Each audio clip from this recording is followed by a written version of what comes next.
إن الحمد لله نحمده ونستعينه ونستغفره ونؤمن به ونتوكل عليه ونعوذ بالله من شرور أنفسنا وسيئات أعمالنا من يهده الله فلا مضل له ومن يضلل فلا هادي له وأشهد أن لا إله إلا الله وحده لا شريك له وأشهد أن محمدا عبده ورسوله أرسله بالحق بشيرا ونذيرا أما بعد فإن أحسن الحديث كتاب الله وخير الهدي هدي محمد صلى الله عليه وسلم وشر الأمور محدثاتها وكل محدثة بدعة وكل بدعة ضلالة وكل ضلالة في النار. يا أيها الذين آمنوا اتقوا الله حق تقاته ولا تموتن إلا وأنتم مسلمون. يا أيها الناس اتقوا ربكم الذي خلقكم من نفس واحدة وخلق منها زوجها وبث منهما رجالا كثيرا ونساء واتقوا الله الذي تساءلون به والأرحام إن الله كان عليكم رقيبا. يا أيها الذين آمنوا اتقوا الله وقولوا قولا سديدا يصلح لكم أعمالكم ويغفر لكم ذنوبكم ومن يطع الله ورسوله فقد فاز فوزا عظيما. أما بعد،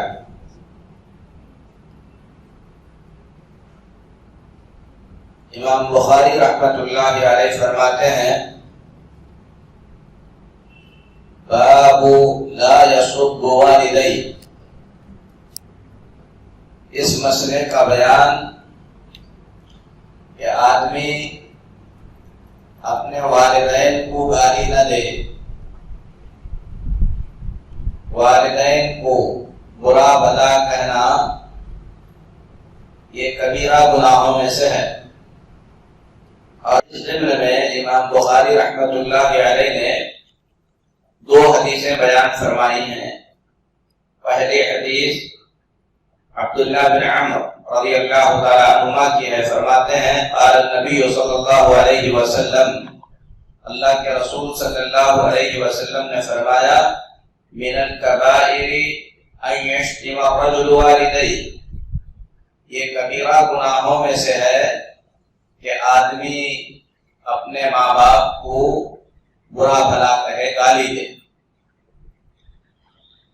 فقالوا کیف یشتم، لوگوں نے اللہ کے نبی صلی اللہ علیہ وسلم سے سوال کیا، پوچھا کہ اللہ کے رسول صلی اللہ علیہ وسلم کوئی اپنے ماں باپ کو بھلا کیسے گالی دے گا؟ یعنی انسان کتنا بھی بد اخلاق کیوں نہ ہو، وہ اپنے ماں باپ کو سیدھے سیدھے گالی نہیں دے سکتا. یہ تصور تھا اس وقت کا. لوگ مشرک تھے، دوسرے بہت سارے گناہ ان میں تھے، لیکن کوئی سیدھے سیدھے اپنے ماں باپ کو گالی نہیں دیتا تھا. اسی لیے صحابہ نے پوچھا اللہ کے نبی صلی اللہ علیہ وسلم کیف یشتم، کوئی کیسے اپنے ماں باپ کو گالی دے گا، کیسے انہیں برا بھلا کہے گا؟ تو آپ نے فرمایا یشتم ابا الرجل فیشتم اباہ و امہ، آدمی کسی کے ماں باپ کو گالی دیتا ہے تو وہ پلٹ کر جواب میں اس کے ماں باپ کو گالی دیتا ہے، تو اپنے ماں باپ کو گالی دینے کا ذریعہ بن گیا دوسرے کے ماں باپ کو گالی دے کر. تو اس طریقے سے گویا اس نے خود گالی دی. اگر وہ کسی کے ماں باپ کو گالی نہ دیتا تو سامنے والا بھی اس کے ماں باپ کو گالی نہ دیتا. تو کسی کے ماں باپ کو گالی دینا حقیقت میں اپنے ماں باپ کو گالی دینے کے برابر ہے، کیونکہ جواب میں آپ کے ماں باپ کو گالی ملے گی اور یہ کبیرہ گناہوں میں سے. اس کے بعد امام بخاری رحمۃ اللہ علیہ نے ایک اور حدیث بیان کی ہے. عبداللہ بن عمرو بن عاص رضی اللہ تعالیٰ عنہ کی فرماتے ہیں من الكبائر عند الله تعالى أن یستسب الرجل والدیہ، اللہ کے پاس یہ بڑے گناہوں میں سے ایک گناہ ہے کہ آدمی اپنے ماں باپ کو گالی دلانے کا، گالی دینے کا ذریعہ بنے۔ اب یہ کسی بھی طریقے سے ہو سکتا ہے۔ کوئی آدمی کوئی ایسی گھناؤنی حرکت کرے جسے دیکھ کر آدمی اس کے ماں باپ کو برا کہنے لگے، تو یہ ماں باپ کو گالی دلانے کے برابر ہے۔ جیسے آدمی کوئی گندی حرکت کرے گا تو سامنے والا کہے گا کہ تیرے ماں باپ نے یہی تمیز سکھائی ہے، تو کوئی ایسا کام نہ کرے جس کی وجہ سے اس کے ماں باپ کو گالی دی جائے۔ تو فرماتے ہیں عبداللہ بن عمرو بن عاص رضی اللہ تعالیٰ عنہ کہ اللہ کے نبی صلی اللہ علیہ وسلم نے یہ فرمایا ہے کہ اللہ کے پاس بڑے گناہوں میں سے ایک گناہ یہ ہے کہ آدمی اپنے ماں باپ کی گالی کا ذریعہ اور سبب بنے۔ کسی کے ماں باپ کو گالی دے کر اس کے بدلے میں اپنے ماں باپ کو گالی دلانا، یہ ایک بات ہوئی۔ دوسرا، کوئی ایسی حرکت کرنا، کوئی ایسا کام کرنا جس سے لوگ جواب میں آپ کے ماں باپ کو برا کہیں، تو ایسی چیزوں سے آدمی کو پرہیز کرنا چاہیے، یہ بڑے گناہوں میں سے۔ اس کے بعد امام بخاری رحمۃ اللہ علیہ نے مسئلہ بیان کیا، باب عقوبتی عقوق الوالدین، والدین کی نافرمانی کرنے کی سزا۔ اس مسئلے میں امام بخاری رحمۃ اللہ علیہ نے دو حدیثیں بیان فرمائی ہیں۔ مسئلہ کیا ہے؟ ماں باپ کی نافرمانی کی سزا کیا ہے؟ اس سلسلے میں دو حدیثیں بیان فرمائی۔ پہلی حدیث ابو بکرہ رضی اللہ تعالیٰ عنہ سے کہ اللہ کے نبی صلی اللہ علیہ وسلم نے فرمایا، ما من ذنب اجدر ان يعجل الله لصاحبه العقوبة مع ما يدخر له من البغي وقطيعة الرحم۔ گناہوں میں سے کوئی گناہ اتنا خطرناک نہیں ہے جس کی سزا اللہ تبارک و تعالی نے دنیا کے اندر بھی رکھی ہے اور آخرت کے اندر بھی اس کی سزا مقرر کی گئی ہے۔ گناہوں میں سے کچھ گناہ ایسے ہیں جن کی سزا آخرت میں جو ملے گی وہ ملے گی ہی، لیکن اللہ تعالیٰ نے کچھ گناہوں کی سزا آخرت کے عذاب کے ساتھ ساتھ دنیا میں بھی سزا رکھی ہے۔ فرماتے ہیں ان میں سے سب سے بڑا گناہ البغی وقطیعۃ الرحم، ظلم کرنا، حد سے تجاوز کر جانا، اور دوسرا رشتہ داریوں کو کاٹنا۔ جو شخص رشتہ داریوں کو کاٹتا ہے اللہ تبارک و تعالی آخرت میں اسے سزا دے گا ہی دے گا، لیکن دنیا کے اندر بھی وہ سزا سے نہیں بچے گا، دنیا کے اندر بھی اسے سزا مل کر رہے گی۔ تو یہ بہت خطرناک گناہوں میں سے، اور یہ حدیث صحیح ہے۔ اس کے بعد امام بخاری رحمہ اللہ نے عمران بن حسین رضی اللہ تعالی عنہ کی حدیث بیان کی، اگرچہ کہ اس حدیث کو اہل علم نے ضعیف قرار دیا، لیکن اس کا معنی صحیح ہے۔ اللہ کے نبی صلی اللہ علیہ وسلم نے فرمایا، ما تقولون فی الزنا وشرب الخمر والسرقہ، زنا، شراب پینا، چوری کرنا، ان تمام کاموں کو تم کیسے سمجھتے ہو، کیسے کام ہیں؟ یہ بات اللہ کے نبی صلی اللہ علیہ وسلم نے صحابہ سے پوچھی۔ قلنا اللہ ورسولہ اعلم، صحابہ نے کہا اللہ اور اس کے رسول صلی اللہ علیہ وسلم کو زیادہ معلوم ہے۔ تو آپ نے فرمایا ہن الفواحش، یہ بہت برے کام ہیں، بہت گھناؤنے کام ہیں، وفیہن العقوبہ، اور اس کے اندر اللہ تبارک و تعالی نے سزا بھی مقرر کی ہے۔ زنا کی سزا ہے دنیا کے اندر، اگر شادی شدہ ہو تو سنسار کیا جائے، غیر شادی شدہ ہو تو اسے کوڑے مارے جائیں، شراب پینے کی بھی سزا ہے کہ اسے کوڑوں سے مارا جائے گا، چوری کی بھی سزا ہے کہ اس کا ہاتھ کاٹا جائے گا. تو یہ بڑے گھناؤنے کام ہیں اور اس میں اللہ نے سزا بھی مقرر کی ہے. الا انبئکم باکبر الکبائر، کیا میں تم کو ان سے بھی بڑے گناہوں کے بارے میں بتاؤں؟ پھر آپ نے فرمایا الشرک باللہ وعقوق الوالدین، ان سے بھی بڑے گناہ کیا ہیں؟ اللہ کے ساتھ کسی کو شریک کرنا. اور ان سے بھی بڑے گناہ کیا ہیں؟ یعنی زنا، چوری اور شراب سے بھی بڑے گناہ کیا ہیں؟ اپنے ماں باپ کی نافرمانی کرنا، ماں باپ کی نافرمانی کرنا. آدمی سمجھتا ہے کہ ماں باپ کی نافرمانی کا مطلب صرف انہیں ستانا اور تکلیف دینا ہے. ستانا اور تکلیف دینا یہ نافرمانی سے بڑی چیز ہے. نافرمانی کیا ہے؟ آپ کے ماں نے، آپ کے والد نے آپ کو کچھ کرنے کو کہا، آپ نے نہیں کیا، آپ ان کی بات نہیں مانے، یہ نافرمانی ہے. اگر آپ انہیں ستاتے ہیں، دکھ دیتے ہیں، تکلیف دیتے ہیں تو یہ نافرمانی سے بڑی چیز ہے.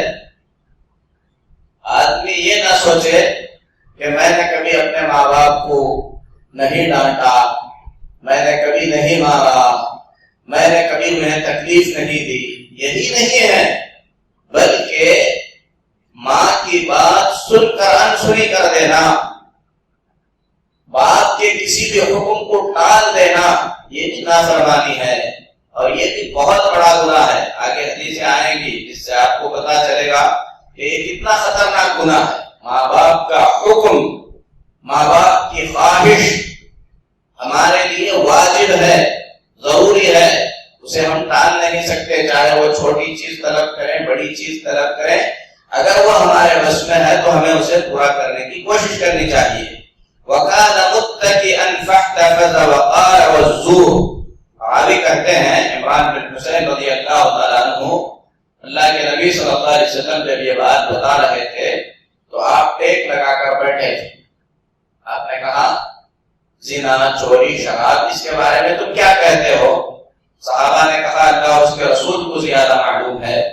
اللہ کے نبی صلی اللہ علیہ وسلم نے فرمایا یہ بہت خطرناک گناہ ہے. پھر آپ نے کہا میں تم کو اس سے بھی خطرناک گناہوں کے بارے میں بتاتا ہوں، شرک کرنا اور ماں باپ کی نافرمانی کرنا. اور آگے کہتے ہیں اتنی بات ہونے تک پیارے نبی صلی اللہ علیہ وسلم ٹیک لگا کر بیٹھے تھے. آپ اچانک سیدھے ہو گئے، چوکنا ہو گئے اور فرمانے لگے والزور، اور جھوٹی گواہی دینا، جھوٹی گواہی دینا.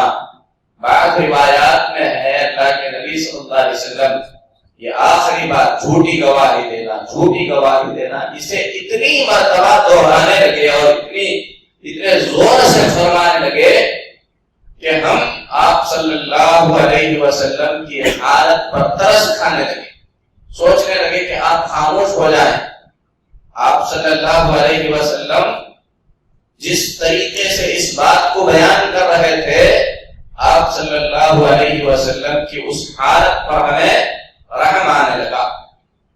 اس کے بعد امام بخاری رحمہ اللہ نے ایک اور مسئلہ بیان کیا، باب بکاء الوالدین. اس مسئلے کا بیان کہ کوئی اپنے والدین کو رلائے تو اس کا کیا ہوگا. تو اس سلسلے میں عبداللہ بن عمر رضی اللہ تعالیٰ عنہ کی صحیح حدیث ہے، فرماتے ہیں اللہ کے نبی صلی اللہ علیہ وسلم عبداللہ بن عمر رضی اللہ تعالیٰ عنہ نے کہا بکاء الوالدین من العقوق والکبائر، ماں باپ کے رونے کا ذریعہ بننا، ماں باپ کے رونے کا ذریعہ بننا یعنی ماں باپ کو رلانا کسی بھی وجہ سے، یہ بہت بڑے گناہوں میں سے ہے. اور یہ ماں باپ کی نافرمانی سے بھی بڑھ کر درجہ ہے اس کا، حقوق، جس کے اندر ماں باپ کے ساتھ ظلم کہا جا سکتا ہے کہ آدمی ان کے رونے کا ذریعہ بنے. کیسے رونے کا ذریعہ بنے؟ یعنی ان کا دل دکھائے جس سے وہ رونے لگے، یا ماں باپ آپ کو دور جانے دینا نہیں چاہتے، آپ ان کی بات مانے بغیر چلے جائیں، اب یہ کسی بھی وجہ سے ہو سکتا ہے۔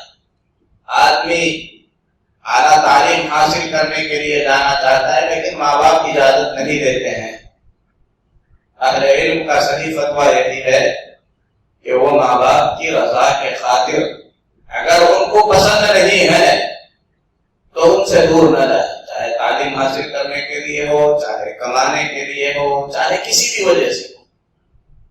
اگر وہ راضی ہیں، خوش ہیں، وہ منع نہیں کرتے ہیں، لیکن ہوتا ہے کہ جب آپ جا رہے ہیں تو دکھ میں آنسو نکلتے ہیں، لیکن وہ کہہ رہے ہیں آپ جائیے، اجازت دے رہے ہیں تو آپ جا سکتے ہیں، لیکن آپ کی اچھی سے اچھی جاب ہے، ماں باپ کہہ رہے ہیں کہ ہم آپ کی جدائی برداشت نہیں کر سکتے، آپ مت جاؤ، تو جانا جائز نہیں جا سکتے آپ، نہ کمانے کے لیے جا سکتے ہیں، نہ پڑھائی کے لیے جا سکتے ہیں، یہاں تک کہ جہاد کے لیے بھی نہیں جا سکتے۔ اور اس سلسلے میں حدیثیں گزر چکی ہیں، اور آپ تمام کو معلوم ہوگا اویس قرنی رحمت اللہ علیہ یمن کے انتہائی نیک شخص اور جو ہے تابعین کے سردار ہیں اویس قرنی۔ اللہ کے نبی جناب محمد رسول اللہ صلی اللہ علیہ وسلم کی آمد کے بارے میں انہیں پتا چلا، آپ کی تعلیمات کے بارے میں پتا چلا، اسلام قبول کر لیا یمن میں رہتے ہوئے۔ اللہ کے نبی صلی اللہ علیہ وسلم سے ملنے کے لیے نہیں آ سکے، کیونکہ ان کی ایک والدہ تھی جو بوڑھی تھی اور وہ انہیں تنہا چھوڑ کر نہیں آ سکتے تھے۔ نبی کے زمانے میں رہنے والے ایک مسلمان کو نبی پاک صلی اللہ علیہ وسلم کے دیدار سے زیادہ شرف اور بزرگی کی بات کیا ہو سکتی ہے؟ اپنی ماں کے خاطر انہوں نے اللہ کے نبی صلی اللہ علیہ وسلم سے ملنے کا سفر ٹال دیا، اور اللہ کے نبی صلی اللہ علیہ وسلم نے ان کی تعریف بھی کی۔ ان کی ماں کی اس خدمت کی وجہ سے اللہ تبارک و تعالیٰ نے انہیں مستجاب الدعوات بنایا، دعائیں قبول کرتا تھا اللہ تعالیٰ۔ نبی پاک صلی اللہ علیہ وسلم نے فرمایا عدن سے، قرن نام کی ایک جگہ ہے، وہاں سے جب حج کے وفود آئیں گے، اویس نام کا ایک شخص آئے گا، اس کے جسم پر برس کی بیماری تھی، چمڑے کی بیماری تھی، اللہ نے شفا دے دیا ہے، 1 درہم کے برابر اس کے جسم پر وہ داغ باقی ہوگا، جب وہ آئے گا تو تم لوگ اسے میرا سلام سنانا۔ اور یہ بھی کہا اللہ کے نبی صلی اللہ علیہ وسلم نے اگر ہو سکے تو تم لوگ ان سے درخواست کرنا کہ وہ تمہاری مغفرت کی دعا کریں۔ حضرت عمر رضی اللہ تعالیٰ عنہ یمن کا جو بھی وفد آتا تھا پوچھتے تھے، اور وہ اس طریقے سے انہوں نے ملاقات بھی کی، مغفرت کی دعا بھی کی۔ ایک مسلمان کے لیے یہ سمجھنے کے لیے کافی ہے کہ ماں باپ یا ان میں سے کوئی یہ ان کی خدمت کے خاطر آدمی کیا کیا قربان کر سکتا ہے۔ ایک اللہ کا نیک بندہ نبی کے زمانے میں رہ کر نبی پاک صلی اللہ علیہ وسلم کے دیدار کا شرف اگر ماں کی خدمت کے لیے چھوڑ سکتا ہے تو پھر وہ کون سی دنیا کی چیز ہوگی جسے ماں باپ کی خدمت کے لیے چھوڑا نہیں جا سکتا۔ تو امام بخاری رحمہ اللہ نے عبداللہ بن عمر رضی اللہ تعالیٰ عنہ کی حدیث بیان فرمائی، بکاء الوالدین من العقوق والکبائر، ماں باپ کے رونے کا ذریعہ بننا یہ بہت بڑے گناہوں میں سے ہے۔ ان کو ستا کر، ان کو پریشان کر کے یا ان سے دور ہو کر یا کسی بھی وجہ سے آدمی کو ہر ممکن یہ کوشش کرنی چاہیے کہ کبھی ماں باپ کے آنکھ سے آنسو نہ نکلے.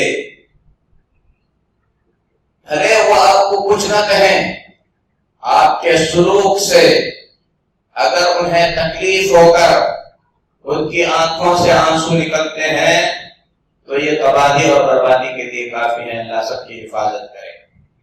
اس کے بعد امام بخاری رحمہ اللہ نے مسئلہ بیان کیا، کہا باب دعوت الوالدین. اس مسئلے کا بیان کہ ماں باپ کی دعا یا بد دعا کیا اثر کرتی ہے. ماں باپ یا ان میں سے کوئی اگر دعا کرے یا بد دعا کرے تو عام دعاؤں سے یہ دعا بالکل الگ ہوتی ہے. اگر ماں باپ دعا بھی کرتے ہیں تو ماں باپ کی دعا دوسروں کے دعا کی جیسی نہیں ہے. ماں باپ اگر بد دعا کرتے ہیں تو ماں باپ کی بد دعا عام لوگوں کے بد دعا کی جیسی نہیں ہے. اور ماں باپ اپنے بچوں کے لیے یوں ہی دعا کرتے ہیں. اگر بچے نیک ہو کر انہیں خوش کرتے ہیں، ان کی خدمت کرتے ہیں، ان کی خوشی کا خیال رکھتے ہیں، ان کی خواہش کے مطابق نیکی کے راستے پر آگے بڑھتے ہیں، تو آپ کے طلب کیے بغیر ماں باپ کی زبان سے آپ کے حق میں دعائیں نکل جاتی ہیں. اور یہ دعائیں انسان کے حالات کو بدل دیتے ہیں. اللہ قبول کرتا ہے ایسی دعاؤں کو، اللہ رد نہیں کرتا. اور اگر کوئی شخص ماں باپ کا دل دکھاتا ہے، انہیں پریشان کرتا ہے، تکلیف پہنچاتا ہے، تو بہت زیادہ پریشان ہونے کے بعد ماں باپ کی زبان سے بد دعا نکلتی ہے. اللہ نے جسے اولاد کی نعمت سے نوازا ہے خود کو چاہیے کہ اپنے اولاد کے حق میں دعا کریں، اولاد کے حق میں بد دعا نہ کریں. جن کے ماں باپ زندہ ہیں انہیں چاہیے کہ ایسے اعمال کریں جس سے انہیں ماں باپ کی دعائیں ملیں. اس سلسلے میں امام بخاری رحمۃ اللہ علیہ نے ابو ہریرہ رضی اللہ تعالیٰ عنہ کی 2 حدیثیں بیان فرمائی ہیں. دونوں حدیثیں ابو ہریرہ رضی اللہ تعالیٰ عنہ کی ہیں. فرماتے ہیں اللہ کے نبی صلی اللہ علیہ وسلم نے فرمایا ثلاث دعوات مستجابات لهن لا شک فیہن. 3 دعائیں ایسی ہیں جو قبول ہو کر ہی رہتی ہیں اور اس میں کوئی شک نہیں. کیا کہا نبی صلی اللہ علیہ وسلم نے؟ 3 دعائیں ایسی ہیں جو قبول ہو کر ہی رہتی ہیں اور اس میں کوئی شک نہیں ہے. دعوت المظلوم، ایسے شخص کی بد دعا جس پر ظلم کیا گیا ہے، یہاں تک کہ اگر وہ کافر بھی ہے تو اللہ اس کی بد دعا قبول کرتا ہے. مظلوم کی بد دعا. اسی لیے آدمی کو چاہیے کہ کسی پر ظلم نہ کرے. اللہ کے رسول صلی اللہ علیہ وسلم نے جب معاذ بن جبل رضی اللہ تعالیٰ عنہ کو یمن کی طرف بھیجا، دعوت و تبلیغ کے اصول بتائے، کہا جا رہے ہو توحید سمجھاؤ، نماز سکھاؤ، اس کے بعد زکوٰۃ کے مسائل بتاؤ، اور جب زکوٰۃ کا مال لے رہے ہو تو نبی صلی اللہ علیہ وسلم نے فرمایا وَإِيَّاكَ وَكَرَائِمَ أَمْوَالِهِمْ، لوگوں کا اچھا مال زکوٰۃ میں مت دو، یعنی سلیکٹڈ مال مت اٹھاؤ، ردی چھوڑ کر سب ملا جلا کر لو. اور آگے آپ نے فرمایا وَاتَّقِ دَعْوَةَ الْمَظْلُومِ فَإِنَّهُ لَيْسَ بَيْنَهُ وَبَيْنَ اللَّهِ حِجَابٌ. مظلوم کی بد دعا سے بچو، کیونکہ مظلوم کی بد دعا اور اللہ کے بیچ کوئی آڑ نہیں ہے، سیدھے اللہ کے پاس پہنچتی ہے. یہاں تک کہ اگر وہ کافر بھی ہے، گنہگار بھی ہے، اس کا گناہ، اس کا کفر ایک طرف ہے، لیکن اس پر ظلم ہوا ہے تو اللہ تبارک و تعالیٰ اس کی ضرور مدد کرتا ہے. اور بعض روایات میں ہے جب مظلوم کی بد دعا اللہ کے پاس پہنچتی ہے تو اللہ فرماتا ہے لَأَنصُرَنَّكِ وَلَوْ بَعْدَ حِينٍ، ابھی نہیں تو نہیں، کچھ کچھ دنوں کے بعد ضرور تمہاری مدد ہوگی۔ اللہ تعالیٰ مظلوم کی بد دعا کو قبول کرتا ہے۔ دوسری بات آپ نے فرمایا ودعوت المسافر، مسافر کی دعا۔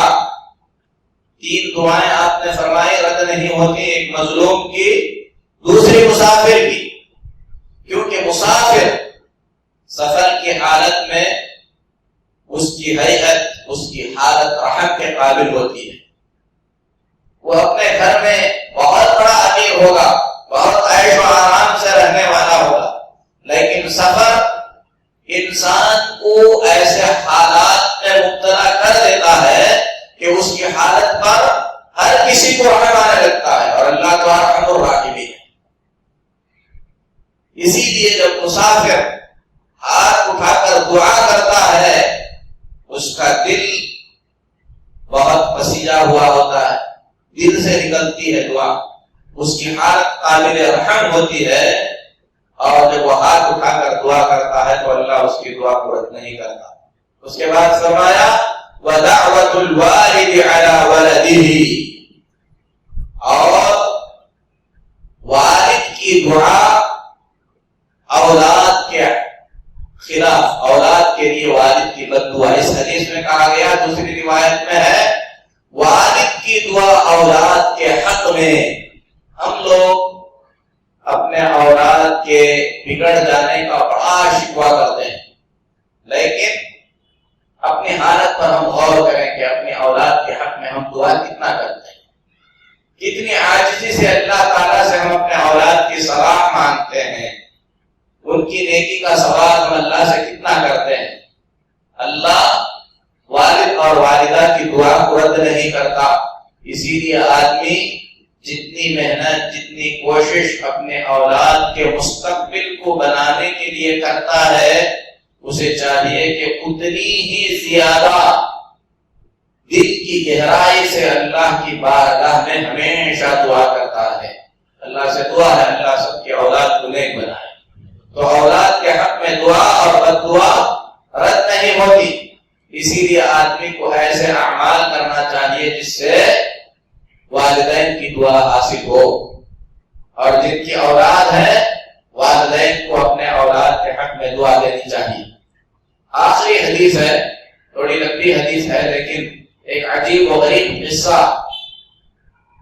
امام بخاری رحمۃ اللہ علیہ نے ابو ہریرہ رضی اللہ تعالیٰ عنہ کی روایت سے بیان کیا ہے۔ فرماتے ہیں، حدیث صحیح ہے، سمعت رسول اللہ صلی اللہ علیہ وسلم یقول، میں نے اللہ کے نبی صلی اللہ علیہ وسلم کو فرماتے ہوئے سنا، ما تکلم مولود من الناس فی مہد الا عیسی ابن مریم وصاحب جریج، گود میں بچپن کی حالت میں، دودھ پینے کی حالت میں عیسیٰ علیہ السلام اور جریج والے کے سوا کسی نے بات نہیں کی۔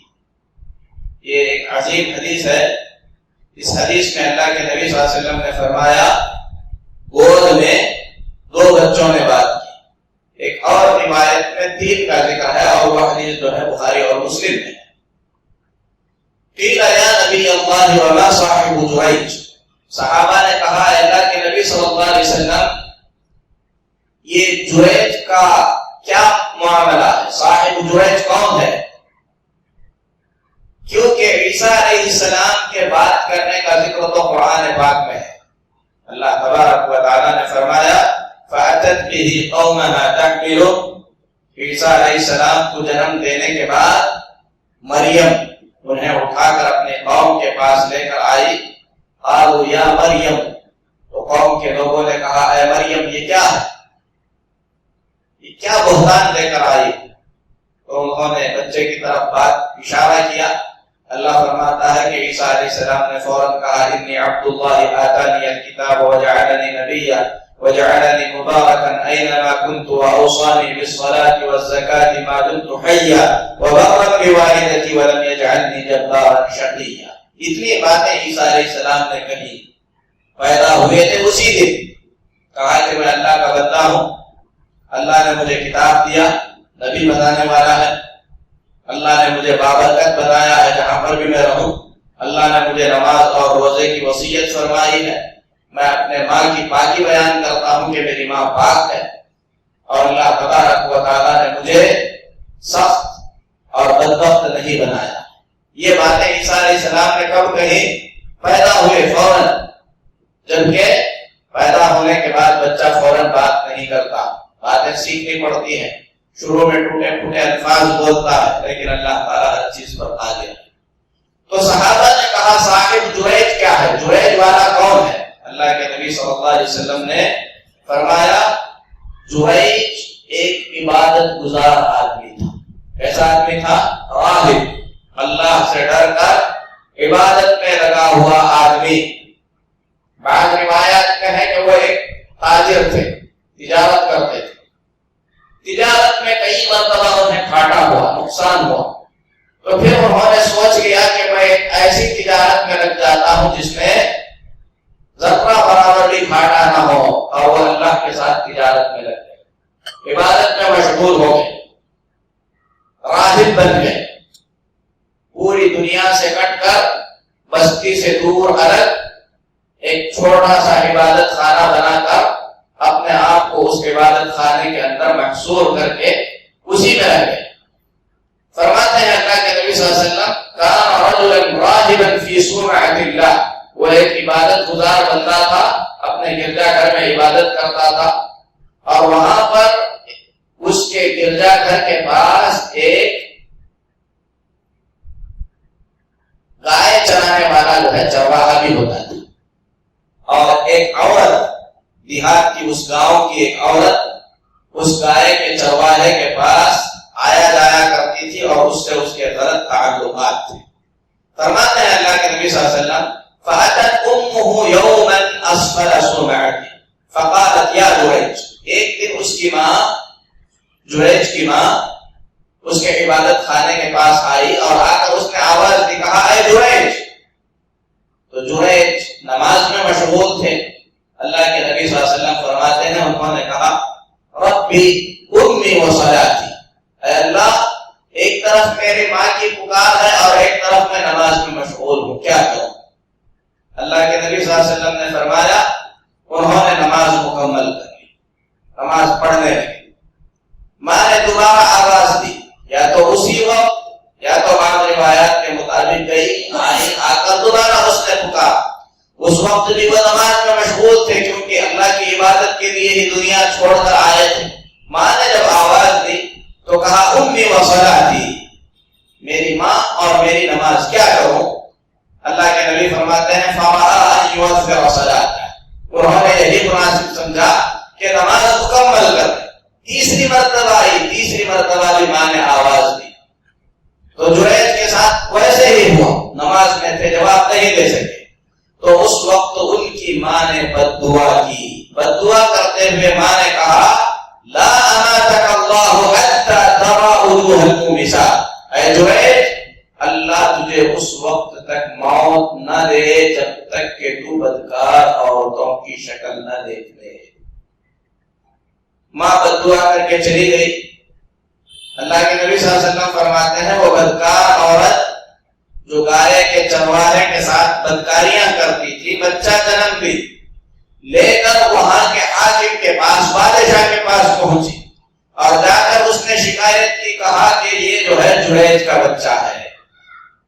فرماتے ہیں اللہ کے نبی صلی اللہ علیہ وسلم بادشاہ نے اپنے سپاہیوں کو بھیجا اور کہا اہدموا صومعته واتونی به، جاؤ جا کر اس کی عبادت گاہ کو ڈھا دو، گرا دو، توڑ دو اس کی عبادت گاہ اور اسے کھینچ کر لاؤ۔ تو جریج کے گردن کے پیچھے جو ہے اس کے ہاتھ رسیوں سے باندھ دیے گئے، ان کا گرجا گھر توڑ دیا گیا، لے کر انہیں آنے لگے۔ جریج کو اس وقت تک پتا نہیں ہے کہ معاملہ کیا ہے۔ جب ان کو لانے لگے تو وہاں پر بدکار اور زانیہ عورتوں کا محلہ تھا، عورتیں بھی کھڑے ہو کر جریج کو دیکھنے لگی۔ جریج نے ان کو دیکھا تو وہ مسکرانے لگے، جریج مسکرانے لگے۔ پھر انہیں پکڑ کر بادشاہ کے پاس لے جایا گیا، تو بادشاہ نے کہا کہ تم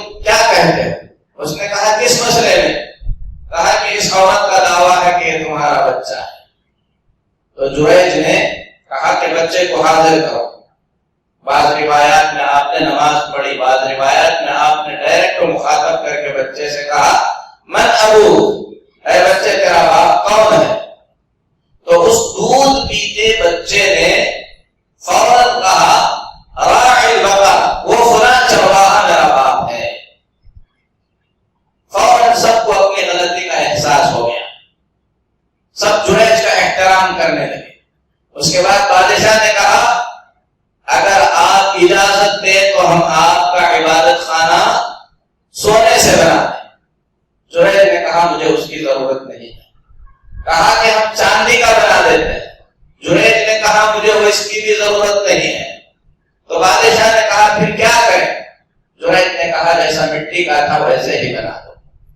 پھر اس کے بعد لوگوں نے پوچھا جب آپ آ رہے تھے عورتیں کھڑی تھیں تو آپ مسکرا رہے تھے، کیا وجہ ہے؟ جریج نے کہا مجھے احساس ہو گیا، مجھے پتا چل گیا کہ مجھے کیوں لے جایا جا رہا. پھر انہوں نے پورا قصہ بیان کیا کہ میں نماز کی حالت میں تھا، میری ماں آئی، اس نے آواز دی، میں نے نماز مکمل کر لی. 2-3 مرتبہ آواز دی. تیسری مرتبہ میں میری ماں نے بد دعا دیتے ہوئے کہا تھا کہ اللہ تجھے اس وقت تک موت نہ دے جب تک تو بدکار عورتوں کی شکل نہ دیکھ لے. تو یہ میرے ماں کی بد دعا تھی.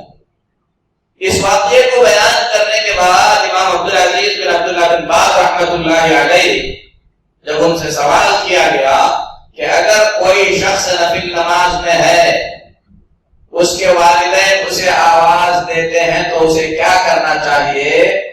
فرماتے ہیں عبدالعزیز بن عبداللہ بن باز رحمہ اللہ اگر آپ نماز پڑھ رہے ہیں، فرض نماز ہے، آپ نہیں توڑ سکتے کسی کی آواز دینے سے، آپ اپنی نماز مکمل کریں گے. لیکن اگر آپ نفل نماز میں ہیں، آپ کے والد نے آواز دی، آپ کی والدہ نے آواز دی، اور آپ کو معلوم ہے کہ نماز مکمل کر لینے تک میرے والدین صبر کر لیں گے اور ان کو تکلیف نہیں ہوگی، تو آپ نماز مکمل کر سکتے ہیں. لیکن اگر کوئی ایسا مسئلہ ہے جس میں والدین کو تکلیف پہنچتی ہے تو ایسی صورت میں آپ کو نماز توڑ کر اپنے ماں باپ کا حکم ماننا ہوگا. جیسے کسی کے والدین بستر پر ہیں، قضائے حاجت ہو گئی، پیشاب کر لیے، پیشاب جانا چاہتے ہیں، آواز دے رہے ہیں، آپ نماز میں ہیں، فرض نماز نہیں ہے، تو کیا کرنا ہے؟ نماز توڑ دینا ہے، چھوڑ دینا ہے، کیونکہ وہ نفل ہے اور ماں باپ کا حکم ماننا فرض ہے. اب اسی سے سوچو، اگر نماز چھوڑ کر ماں باپ کی بات ماننا ضروری ہے تو دنیا کا وہ کون سا ضروری کام ہے جس کام کے لیے ہم ماں باپ کو جو ہے نظر انداز کر سکتے ہیں؟ ان کا مقام بہت اونچا ہے، بہت بڑا ہے. اللہ رب العزت سے دعا ہے کہ اللہ تعالی ہم تمام کو والدین کا مقام و مرتبہ سمجھنے کی توفیق دے، شریعت کے احکام کا پاس و لحاظ کرتے ہوئے سب کے حقوق کو ادا کرنے کی اللہ توفیق عطا فرمائے. آمین. صلی اللہ علیہ محمد وعلی آلہ وصحبہ اجمعین.